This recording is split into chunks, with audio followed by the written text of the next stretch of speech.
Señor Banff, el hacedor del ansia, vindicador del clásico y de lo hipster, el indómito señor de los tochales, paladín de las lejanas tierras de Ikea, señor de las líneas temporales que se solapan. ¡Papá, tráeme papel! ¡Hola, enfermas y enfermos y otros consumidores de droga comiquera!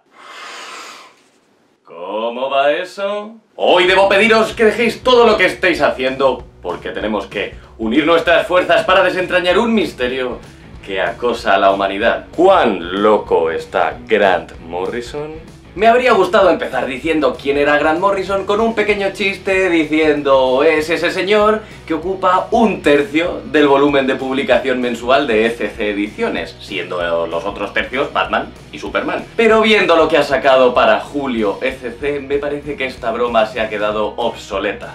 ¡Ha publicado todo!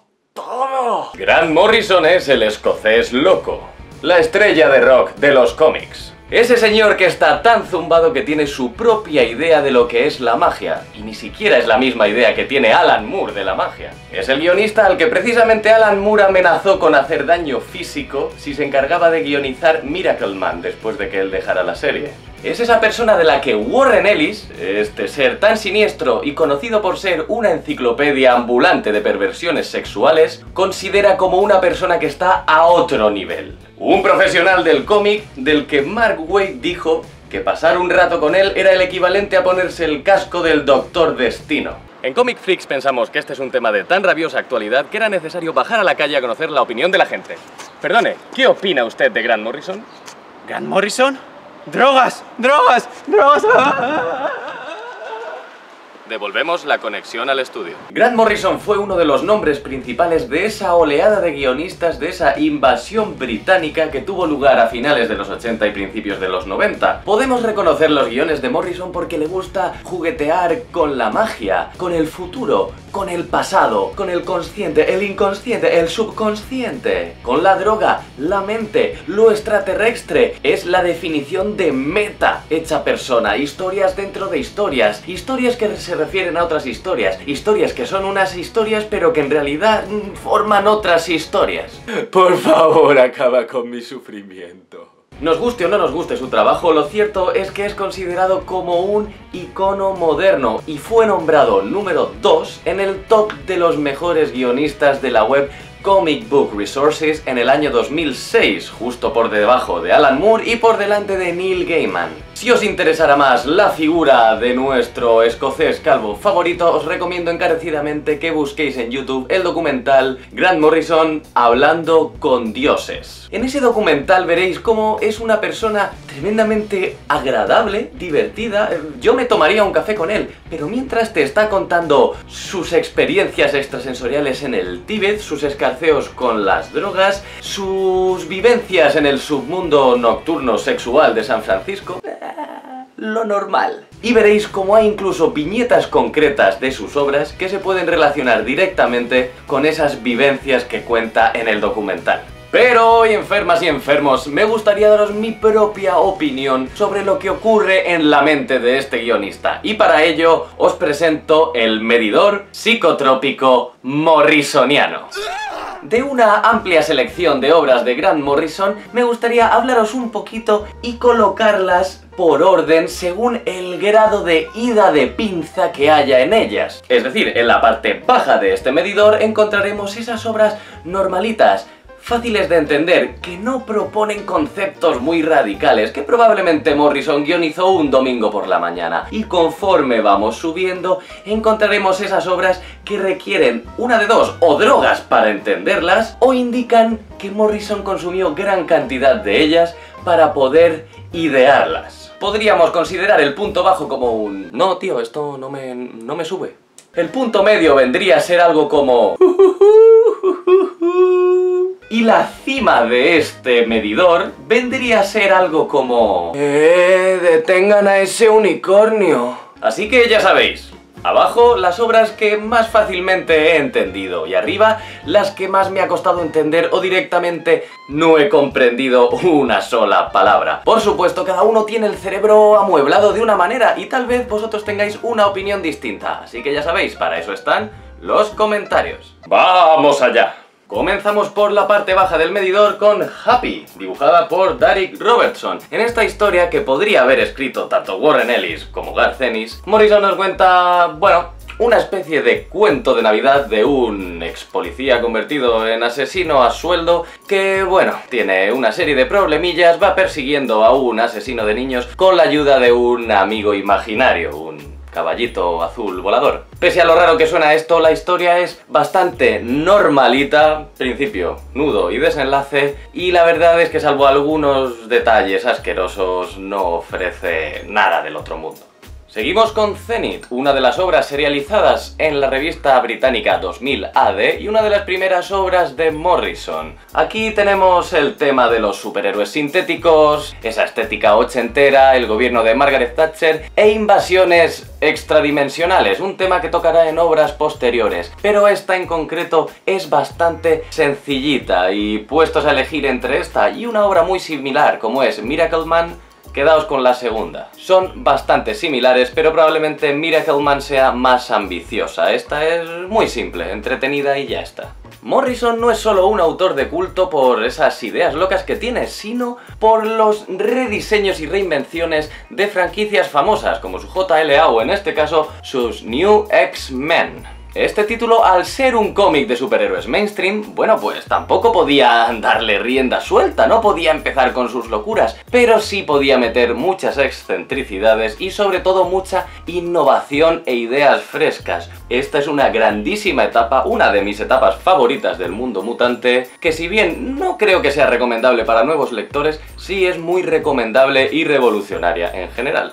Y ojo, que aquí Forum nos incluía unas paginitas de la obra Espiral de David López. Madre mía, ya apuntaba maneras el coleguita. Y continuamos con estas maravillitas del dúo dinámico Morrison y Quitely. En esta ocasión, esta historia autoconclusiva que nos cuenta el enfrentamiento entre nuestra JLA y el Sindicato del Crimen de Tierra 2. Una historia directa, contundente y muy asequible. A continuación me gustaría subir el nivel con otra obra de Morrison y Quitely, en este caso el All Star Superman, esa historia que nos volvió a definir al gran superhéroe americano después de que lo hubiera hecho ya Byrne en los años 80. En esta maxi serie de 12 números, el escocés cogió los elementos clave del mito de Superman y nos lo definió de manera resumida. Si leéis esto, entendéis quién es Superman, qué le ha ocurrido y qué es lo que debe saberse de él. Pero no dejamos de tener la sensación de que hay mucho más bajo la superficie,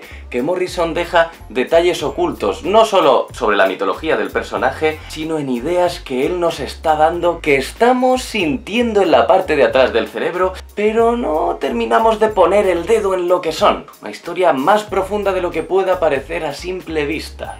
Y seguimos con los superhéroes DC, con la Liga de la Justicia de Morrison, esa revolucionaria etapa con la cual el guionista le devolvió el lustre a este grupo de superhéroes. ¿Es complicada esta etapa? No exactamente, pero es tan grande, tan exagerada y tan inabarcable que algunos conceptos son, durillos de agarrar. En los cómics de Morrison, la JLA no se enfrenta a un villano, se enfrenta a un villano apocalíptico, cósmico, místico, del futuro, que nos ataca en varios planos a la vez. A veces no podemos abarcar tanta inmensidad. Y como decía un profesional del medio en el documental sobre Morrison, sí, esto era cómic mainstream, pero no dejamos de tener la impresión de que Morrison nos está envolviendo un caramelo de pensamientos complejos en un papel bonito para todos los públicos. Pasamos a una obra Vértigo de Morrison dibujada por Sean Murphy. Hablamos de Joe el Bárbaro, una obra que me sorprendió gratamente porque a priori puede parecer una historia muy lineal, pues un niño que es diabético parece que va a sufrir un coma insulínico y se ve trasladado a un mundo de fantasía donde habitan sus juguetes.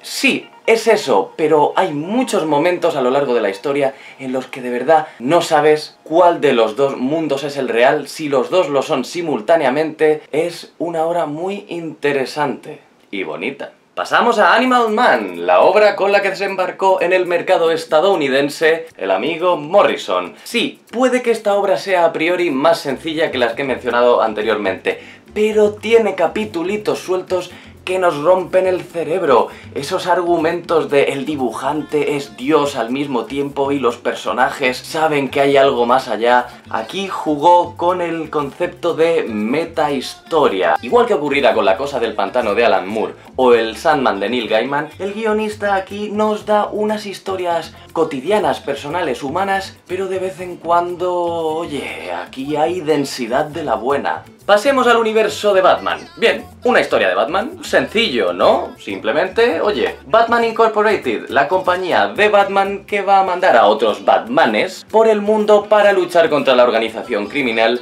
Leviatán. Hasta ahí bien, ¿no? Sí y no, porque según Morrison avanza con la historia, empieza a jugar con elementos de la mitología del hombre murciélago, cosas de su pasado, cosas de los años 50, 60, 80, y nunca sabemos qué se ha inventado él o qué ha cogido del pasado. Esta empieza a ser una obra que requiere que leamos anotaciones y que nos informemos un poquito de ese quién es quién. Con los 7 soldados de la victoria alcanzamos un nuevo nivel, y la historia no es especialmente compleja, pero aquí Morrison nos muestra que le gusta también jugar con la forma de editar los cómics. Sí, puede que tengamos una trama sencilla, pero para entender la historia globalmente tenemos que seguir varias miniseries y la forma idónea de entenderlas es siguiendo un orden especial que nos da Morrison. Aquí juega con los fundamentos, con varios pilares del universo DC, sobre todo centrado en el mágico, y nos obliga a leer todas las miniseries con los ojos muy abiertos y el cerebro en alerta máxima, porque hay detallitos que pueden hacer referencia a otros detallitos y esos detallitos son muy importantes al final. Aquí Morrison ha venido a jugar y no quiere contarte una historia con principio y fin, quiere dejarte pistas, quiere desordenártelo todo y que tú vayas atando cabos.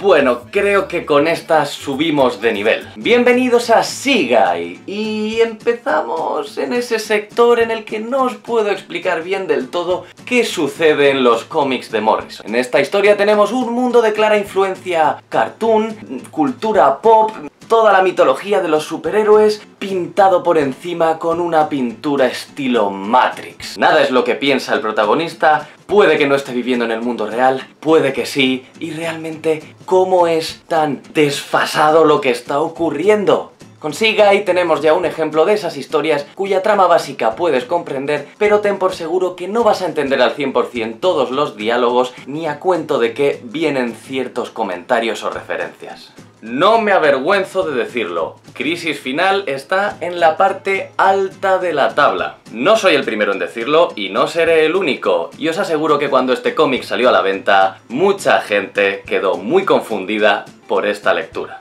Sí, sé que es un evento editorial de los gordos anuales importantes y que, bueno, tienen que ser un poquito para todos los públicos, ¿no? Trata de personajes que todos conocemos. Tenemos allá a Superman, tenemos a un villano, tenemos a Darkseid. Sí, pero la historia es complicada, aunque no difícil de entender. El problema es que Morrison ya llevaba tanto tiempo en la editorial DC que muchas de las bases del universo las había puesto él. Y aquí juega con cosas de la JLA, de los 7 soldados de la justicia. Aquí hay elementos que luego retomará en Multiverso, y si no, releed esta obra y lo comprobaréis. De tal manera que sí, puede que entendamos cómo ha empezado, cómo ha acabado y los eventos importantes que afectarán al universo DC. Pero no me preguntéis a nivel cósmico qué estaba ocurriendo aquí, porque no os creáis que me queda claro. Flex Mentalo está aquí, pero no estoy convencido del sitio en el que la he puesto. Me explico. Flex Mentalo es una obra de gran complejidad. Es una historia dentro de una historia, dentro de un sueño, dentro de un pensamiento que a su mismo tiempo es una historia, pero al mismo tiempo es algo autobiográfico. A diferencia de las obras que mencionaré ahora después, entendí a la perfección Flex Mentalo mientras la estaba leyendo, de principio a fin, pero tiene una característica en común con las últimas 2 series que os mencionaré ahora después. No os podría explicar de qué trata ni aunque quisiera. Sin embargo, esto es algo que ocurre mucho con Morrison. Te está llevando por un sitio muy interesante. El dibujo de Quitely es una auténtica maravilla. Tú le vas siguiendo el hilo, lo estás disfrutando y cuando terminas dices, ¿qué demonios he leído? Y aún así, ya os digo, esta se entiende. Vamos a por las que no. La serie Multiversity de Morrison era muy compleja. Tocaba muchos universos, muchos eventos, retomaba temas que existían ya desde su crisis final, desde su JLA, pero había un número muy especial, y ese número era el 4, Pax Americana. Pax Americana no solo ha conseguido que Frank Quitely pase al Olimpo de los dibujantes de cómic, además retoma las figuras en las que estaba basado el cómic Watchmen de Alan Moore, y también retoma su forma de narrativa simétrica, circular, todas las formas de narrativa extraña que se os ocurra. Por supuesto, Pax Americana está relacionada con los otros números de Multiverso, pero es una historia independiente. Una historia independiente que al fin y al cabo es un crimen, básicamente. Nos están contando la historia de un crimen, pero ¿sabéis esa sensación de que están pasando muchas más cosas que no termináis de entender? Pues eso es lo que ocurre aquí, y así pasa. Como le comentaba hoy a un amigo, podría haber leído Pax Americana sin diálogos y os aseguro que lo habría disfrutado. Y os podría haber explicado lo mismo sobre su historia. Es uno de esos cómics que simplemente por lo mucho que te van a afectar al cerebro, merecen la pena leer. Y por supuesto, una obra maestra de la narración secuencial. Y llegamos al final, a la explosión neuronal definitiva, a la conexión suprema con el cosmos y el más allá. Por supuesto, me refiero a Los Invisibles. Últimamente he hablado mucho de Los Invisibles por redes sociales, así que os voy a resumir mis ideas. Esta serie es el culmen, la mezcla definitiva de todas las ideas e inquietudes de Morrison. Extraterrestres, conspiraciones, invasiones extraterrenas, ultraterrenas, metaterrenas, presente, pasado y futuro, psicotropía, sexualidad, todo lo que se os pueda ocurrir. Y el primer volumen ciertamente puede engañarnos porque es una introducción de un chaval que se da cuenta de que tal vez sí que estamos viviendo en Matrix, que todo puede ser una conspiración, y un grupo que le va a sacar de su ensoñación y le va a mostrar lo que el mundo real le aguarda. Y sí, leyendo este primer volumen de ECC pensamos que, bueno, que vamos a conocer este submundo gracias a Dane, el protagonista, que nos va a guiar, que vamos a ser testigos de sus aventuras y de su crecimiento, y nada, que veremos cómo luchan contra esta conspiración, ¿no? No. Conforme avanzamos en los distintos tomos, en los distintos volúmenes de esta historia, todo se va volviendo mucho más complejo. Si en este tomo entendí el 70% de la historia, ese porcentaje va bajando hasta el séptimo y último tomo, en el que os juro que no entendí más de un 20%. No es que no supiera qué estaba pasando, es que no sabía cuándo pasaba, ni por qué, y en ocasiones no tenía muy claro quién era el personaje que estaba viendo delante. Y la cuestión, y vuelvo a repetir esta característica clave de Morrison, es que no me estaba disgustando la historia, no me estaba desagradando. Morrison me llevaba de la mano, yo estaba asistiendo a sus locuras, pero os juro que no sé cuál es el final de Los Invisibles, no os lo puedo contar. Os puedo contar el principio, pero ni el desarrollo ni el final. Esta es la obra cumbre de la psicotropía y la ida de pinza del cómic. Soy consciente de que tal vez echéis en falta ciertas obras importantes como We 3, El Asco o Arkham Asylum, pero es que he pensado que esas obras tenían ciertas características que no correspondían del todo con el aire que le quería dar al vídeo. Vamos, que no me las he leído. Sin más, me despido. Espero que os haya gustado este vídeo, que os haya servido para conocer un poco más la vida, obra y milagros de Grant Morrison, y tanta paz llevéis como descanso dejéis.